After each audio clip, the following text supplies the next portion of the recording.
मैं भारतीय जननायक पार्टी का प्रदेश उपाध्यक्ष कालिका चौधरी उत्तर प्रदेश। मेरे मित्रों, नौजवान साथियों, मैं दलित बैकवर्ड और संघर्ष से निवेदन करना चाहता हूं कि आप लोग भारतीय जननायक पार्टी के साथ आइए, तभी आप लोगों का सम्मान बचेगा, हर चीज़ बचेगा। देखिए, अखिलेश जी हैं, माननीय अखिलेश जी पूर्व मुख्यमंत्री जी जो हैं, ये बैकवर्ड दलित और संघर्ष की लड़ाई नहीं लड़ पाएंगे।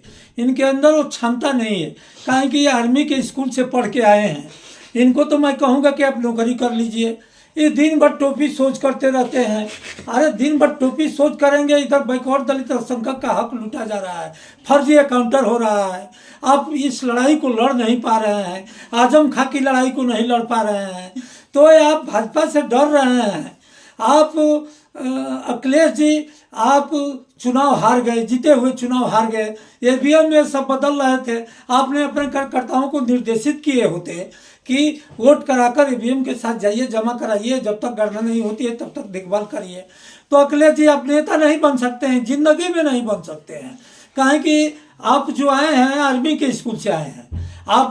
आप बोलेंगे क तो कब बोलने से नहीं होगा। ये झूठे हैं, झूठों को हटाने के लिए ये षड्यंत्र रचने वाले लोग हैं, ये लथेर लोग हैं। आरएसएस के लोग बहुत लथेर हैं, ये मानेंगे नहीं जल्दी। पहले बैलेट पेपर से वोट लूटते थे, तो हमारे बैकवर्ड दलित जब सामना करने लगा तो बैलेट पेपर बंद करके ये ईवीएम लाए। और कांग्रेस और भाजपा दोनों एक ही पार्टी है, दोनों सामान्य और मनवादी विचारधारा की पार्टी है। कांग्रेस भी है और भाजपा भी है, तो इन दोनों को हटाना पड़ेगा इस देश से। तो अखिलेश जी आपके बस का नहीं है। अब मायावती जी तो घोटाला में है। मायावती जी, बहन मायावती जी को जब ये दिखाते हैं कि अब जेल जाओगी, तो ये भाजपा का समर्थन करती हैं, तो ये भाजपा का सरकार बनवाती हैं। दलित भाइयों, बैकवर्ड भाइयों और संघर्ष भाइयों, बात समझिए। बहन जी डरी हुई है, बहन जी घोटाला में फंसी हुई हैं, तो इनकी मजबूरी है भाजपा का समर्थन करना।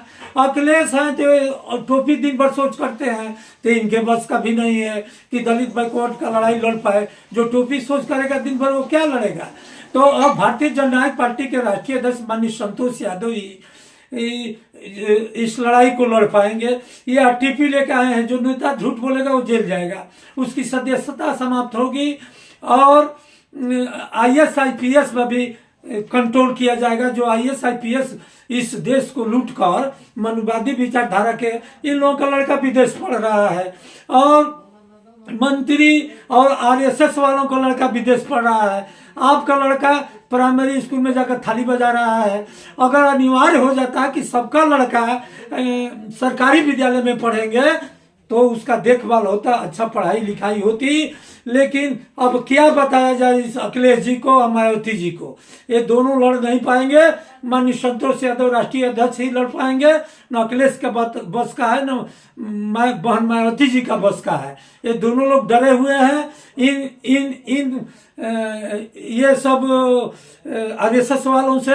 RSS वाले पूरा हिंदुस्तान लूट लिए, अच्छे हर जनपद में कार्यालय बना लिए, गंगा माँ के सफाई के नाम पर सारा बजट लूट लिए, केयर फंड का पैसा लूट लिए, काला धन जहाँ चला रहा था वहाँ सारे RSS वाले और भाजपा वाले ले जाकर पैसा जमा कर दिए।